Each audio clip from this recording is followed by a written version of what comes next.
कंगना रनावत को आजादी 2014 में मिली थी, हमें तो नहीं 2014 में मिली। जिसको अपना इतिहास नहीं पता होगा वो यहाँ का इलेक्शन क्या लड़ेगी। मोदी जी पहले उनको बोला अपनी पत्नी का तो मंगलसूत्र बचा नहीं सके तो हमारे मंगलसूत्र की चिंता मत कीजिए। मोदी जी बुखला चुके हैं, उनके स्पीच से अपने आप पता चल रहा है कि 4 तारीख को क्या होने वाला है। इंडिया गठबंधन की सरकार बनने वाली है और राहुल जी आएंगे जिनको ये पप्पू कह रही हैं। 2014 के बाद जो विकास हुआ, पहला विकास बेरोजगारी का, दूसरा विकास महंगाई का, तीसरा विकास महिलाओं के साथ अत्याचारी का और निजीकरण का सबसे बड़ा विकास हुआ और सबसे ज्यादा विकास हुआ अंडानी और अंबानी का और उनके मित्रों का। फिल्म शूटिंग में अगर कर रहे हो तो डंका बजेगा, अगर राम मंदिर बना रहे हैं तो राम मंदिर में बाकी सब पीछे होते हैं लेकिन कैमरामैन आगे होता है तो वो डंका बजता है। हिमाचल प्रदेश की मंडी में इस वक्त हमारी मौजूदगी है। जिस तरीके से लगातार 2024 चुनावी सर्वे आप तक हम पहुंचा रहे हैं, यहाँ की जनता से पूछते हैं कि इस बार यहाँ की जनता क्या चाहती है। कंगना रनावत वर्सेस विक्रमादित्य के बीच में जो है कड़ा मुकाबला यहाँ पर देखने को मिल रहा है। सीधे जनता से बातचीत करते हैं, क्या लग रहा है इस बार यहाँ मंडी की जनता क्या चाह रही है? देखिए, मंडी की जनता की तो बात ये चीज़ है कि पूरा जो देश है वो बदलाव चाहता है और मंडी की जनता तो अच्छी तरह से जानती है कि जिस समय हिमाचल प्रदेश में आपदा आई, लोग यहाँ पर मुसीबत से जूझ रहे थे, लोग बेघर हो चुके थे, खाने के लिए खाना नहीं था, तो उस समय ये कंगना रनावत अपनी बॉम्बे वाली फिल्म इंडस्ट्री में बैठी थी। उस समय इस कंगना रनावत को जो है यहाँ के लोगों का दुख दर्द दिखाई नहीं दिया, तो आप समझ सकते हैं कि क्या यहाँ की स्थिति रही है। दूसरी ये बात करती है महिलाओं की, तब ये महिला कहाँ थी जब मणिपुर की महिला के साथ, एक जवान की महिला के साथ उत्पीड़न किया गया था? तब ये महिला कहाँ थी जब हमारी पहलवान महिलाएं दिल्ली में बैठी थी? तब ये महिला क्यों नहीं नजर आई? आज ये कहती है कि मैं महिलाओं के साथ खड़ी हूँ। कौन सी महिला के साथ खड़ी है? कहाँ थी ये मोदी की सरकार उस समय महिलाओं के लिए जो अत्याचार हो रहे थे? और कहाँ थी ये कंगना रनावत? क्योंकि कंगना रनावत तो अपनी फिल्म इंडस्ट्री में बैठ के अपनी फिल्में बना रही थी, उनके लिए जो है ये महिलाओं के साथ जो उत्पीड़न हो रहा था वो एक माहौल था, एक वो इंडस्ट्री की जरा एक पिक्चर थी। लेकिन कंगना रनावत तो कहती है कि जिस तरीके से देश के प्रधानमंत्री नरेंद्र मोदी ने विकास किया है 2014 के बाद, एक वो भगवान की तरह है जिस तरीके से वो काम करते हैं जनता के बीच में जाके। मैं आपसे यही बात बोलती हूँ कि उन्होंने बिल्कुल सही कहा, नरेंद्र मोदी ने देश में विकास किया। किस चीज का विकास किया? महंगाई का, बेरोजगारी का, युवाओं को जो है बेरोजगार बना दिया गया, महिलाओं के साथ उत्पीड़न का विकास हुआ है। आज के 10 सालों में नरेंद्र मोदी के जो विकास है वही गिना रही हूँ, क्योंकि आज उनके पास अपने विकास को बोलने के लिए कोई भी जो है कि उन्होंने जो विकास किया उसके बारे में बताने के लिए कोई भी तथ्य नहीं है। लेकिन आपको तो उनका समर्थन करना चाहिए कंगना रनावत का, जिस तरीके से वो महिला है, महिलाओं की बात कर रही हैं, वो कह रही है महिलाओं को चुनिए, महिलाओं को चुनेंगे तो महिला की बात सुनेंगी, क्राइम कम होगा, भ्रष्टाचार कम होगा। बिल्कुल, मैं उसी महिला का समर्थन कर रही हूँ जो महिला मणिपुर में उत्पीड़न हुई थी। मैं उस महिला का समर्थन कर रही हूँ जिनके साथ हथरास में अत्याचार हुआ था। मैं उस महिला का समर्थन कर रही हूँ जो पहलवान महिलाएं जो थी वह दिल्ली में बैठी हुई थी। मैं उस महिला का समर्थन कभी नहीं करती जो महिला फिल्म इंडस्ट्री में अपने मेकअप को संवारती हैं। उस महिला का समर्थन नहीं करती जो जिस महिला का उत्पीड़न दिखाई नहीं देता है। तो आपको नहीं लगता कि कंगना रनावत को दिखाई नहीं देता है, ये काम नहीं कर सकती है, अच्छी कैंडिडेट नहीं है लोकसभा के प्रत्याशी के रूप? हम तो उनको कैंडिडेट मानते ही नहीं है। वो तो आप कह रहे हैं कि वो कैंडिडेट है, वो कैंडिडेट कहाँ से हो सकती है जो महिलाओं के दर्द को नहीं समझ सकती? वो कैंडिडेट कहाँ से हो सकती है जो अभी तक फिल्म इंडस्ट्री में बैठी थी और मंडी में बैठ के जिस टाइम आपदा आई तो लोगों को नहीं जान सकती? वो कहाँ से महिलाएं हैं? उस महिला को हम यहाँ का जनता क्या चाह रही है इस बार? मंडी की जनता क्या चाह रही है? देखिए, मंडी की जनता का भी वही सोच है कि जिस समय यहाँ पर बाढ़ आई, इस प्रदेश को आपदा आई, उस आपदा के आने पर जब प्रदेश को जो है आपदा का प्रदेश घोषित करने के लिए यहाँ के माननीय मुख्यमंत्री ठाकुर सुखविंदर सिंह सुक्खू जी ने आग्रह किया, लेकिन यहाँ के ही मुख्यमंत्री जो पूर्व में मुख्यमंत्री रह चुके हैं जयराम ठाकुर जी, उन लोगों ने इसके लिए कोई भी नहीं देखा, ना देश के लोगों के लिए देखा, ना प्रदेश के लोगों के लिए देखा। इसके साथ साथ इन्होंने आपदा के समय में यहाँ पे जो है राजनीतिक रोटियां सेकी, क्योंकि उनको लोगों के दर्द दिखाई नहीं दे रहे थे, उनको राजनीतिक रोटियां दिखाई दे रही थी कि ये कांग्रेस को भी विकास नहीं दिख रहा है ना प्रधानमंत्री का। वो तो कहती है कि जब से देश के प्रधानमंत्री नरेंद्र मोदी आए हैं 2014 के बाद, जब से असली विकास हुआ है, यहाँ तक की आजादी 2014 के बाद मिली है।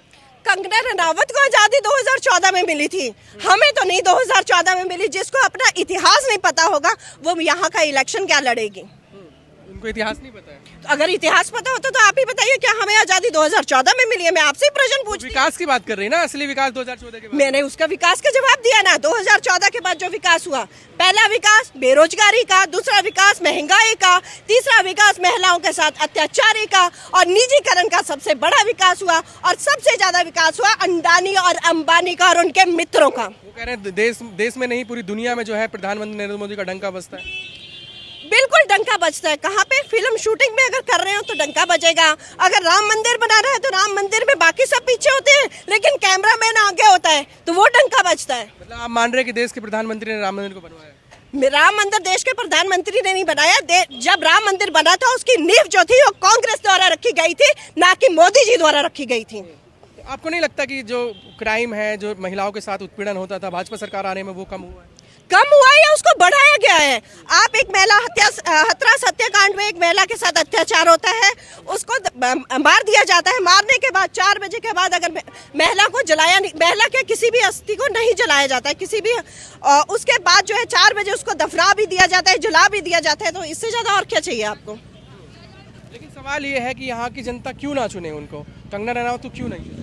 किस लिए चुने? अब मैं आपसे सवाल पूछती हूँ, किस लिए चुने? जब मैं आपको बता चुकी कि जब यहाँ पर आप विक्रमादित्य को क्यों चुने? फिर यहाँ की जनता विक्रमादित्य ने यहाँ का विकास किया, अभी भी यहाँ की सड़कों के लिए वो मंत्री भी हैं यहाँ के। कह रहे हैं कि परिवारवाद हो रहा है, 6 बार के उनके पिताजी मुख्यमंत्री रहे, इसलिए उसको यहाँ का टिकट देके भेज दिया। आप परिवारवाद की बात कर रहे हैं, आप देश के विकास की भी बात करिए और यहाँ के विकास की भी बात करिए। जब उनके पिताजी जब यहाँ 6 टाइम के मुख्यमंत्री रहे तो यहाँ प्रदेश का जो है विकास हुआ है। उन्होंने सड़कों का निर्माण किया, कॉलेज का निर्माण किया, इसके साथ मेडिकल कॉलेज बनाए और कई स्कूल बनाए, ताकि यहाँ की जनता पढ़ सके, यहाँ के लोग जो है अनपढ़ ना रहे, शिक्षित हो।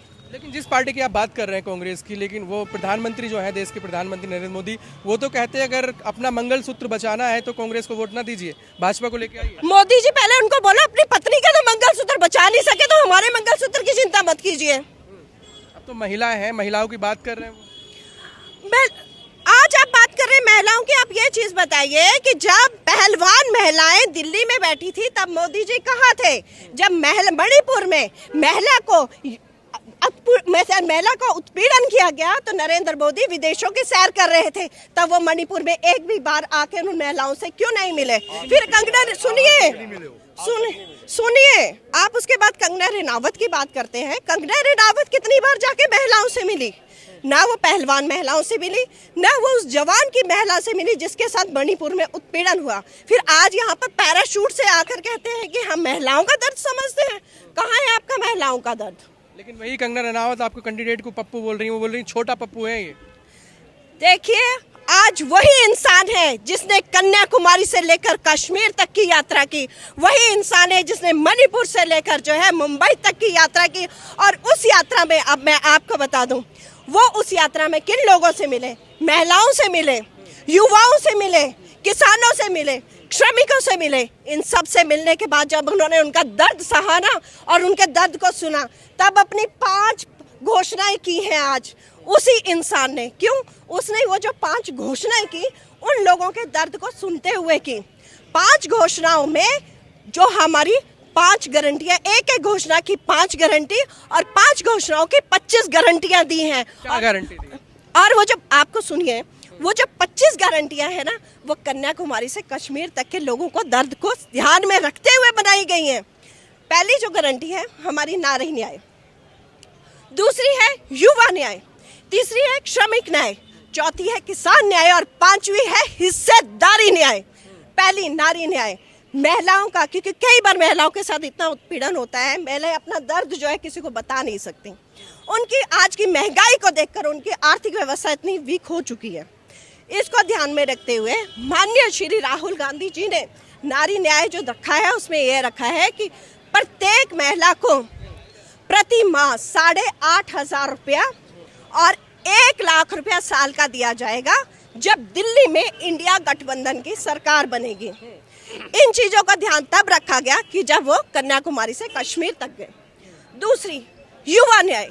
युवा न्याय में उन्होंने कहा कि हमारे माननीय मोदी जी ने सारे युवाओं को बेरोजगार कर दिया, तो बेरोजगार युवा जब उनके साथ मिले तो उनको ध्यान में रखते हुए युवा न्याय रखा गया।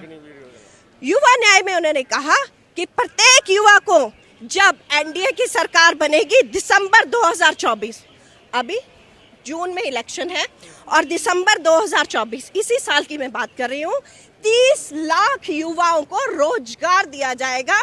इसके साथ साथ जो बेरोजगार युवा है उनको 8,500 रुपया महीना और साल का 1 लाख रुपया दिया जाएगा।